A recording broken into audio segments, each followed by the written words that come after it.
Hello, mabuhay sir. I am Mark Ravenel Montitayon from the Bachelor of Science in Hospitality Management.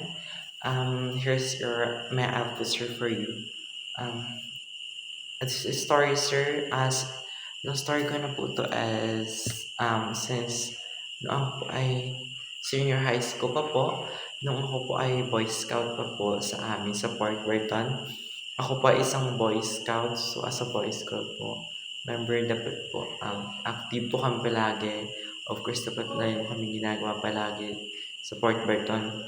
Story po na, this story is, ito po yung story na tumulong po kami sa mga kababayan pa namin sa Port Berton. Tumulong po kami sa Port Berton nung tumama po ang Bagyong Odette. Sa Bagyong Odette po, no? Kung alam niyo po sa Bagyong Odette, grabe po ang salanta ng Bagyong Odette. Grabe po yung nangyari sa Port Berton. Hindi naman po sa Port Berton and also whole Palawan, no? Kung ano yung nangyari sa atin, sobrang lakas. So, yun po, as a Boy Scout po, is gumawa po kami ng hakbang, mga kabataan Boy Scout. Gumawa po kami ng hakbang, tumulong kami sa mga nasalanta ng bagyo. Of course, nagpakain po kami ng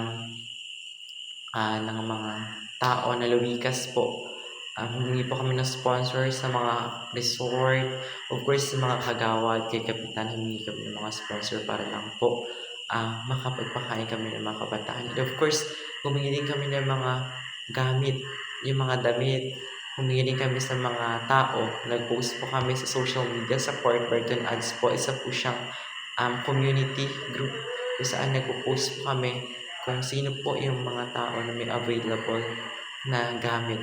Ayun po is, ang pagtulong po sa kapwa is hindi lamang po sa pilitan dapat po ginagawa po natin.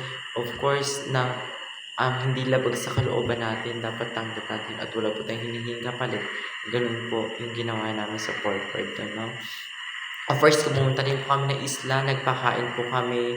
Naalala ko po na pinakain po namin doon is, of course, nagpakain kami ng ng lomi, arroz caldo. Of course, tumulong din po kami nagsaing, namigay kami yung mga gamit na damit, pinamigay po namin doon. Pinamigay po namin doon sa kanila. And of course, sir, so magitan po nun, no, para po sa akin, bilang sa kabataan, grabe, sobrang saya po at gaan sa pakiramdam na makatulong po sa inyong community na bumagsak dahil sa isang sakuna at muli makakabangon. Pero ngayon po, ang Port Berton po ay unti-unti na pong bumabangon sa pamamagitan po ng tourist at mga turista po na dumadayo po doon. Of course, mayroon po question dito sa sasagutin. Nakasulat po, what ethical value of virtue was demonstrated? The honesty, kindness, compassion, justice, or respect. Of course, masasabi ko po dito siguro is a kindness. No, sa kindness bilang isang tao. No? But kindness, mag-usap tayo kung ano ang dapat natin gawin.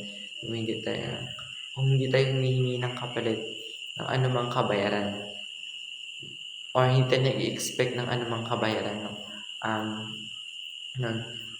Maalala ko po nung sobrang taas po ng baha, siguro po mga hanggang bewang. Tapos isa po kami sa nagre-rescue.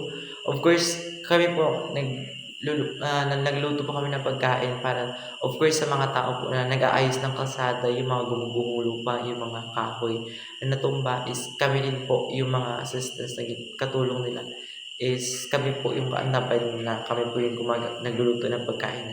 Of course, pamamagitan po doon, ako po as SSLG president po in my campus, no? Nagpakain din po kami ng mga boarders, ng mga kabataan, ng mga nagbo-board lang po. Pinakain po namin sila sa canteen, nagbigay po kami ng libreng pagkain, of course, ng mga bigas, like bigas, mga goods po, na namigay din po kami nun para po sa mga boarders na nasalanta ng bagyo na hindi po nakauwi sa kanilang pamilya. Ayan po is isang malaki pong story na para po sa akin, dala-dala ko po siya ngayon bilang isang kabataan na maaalala ko po siya na ganun nakatulong ako sa aming komunidad. Thank you.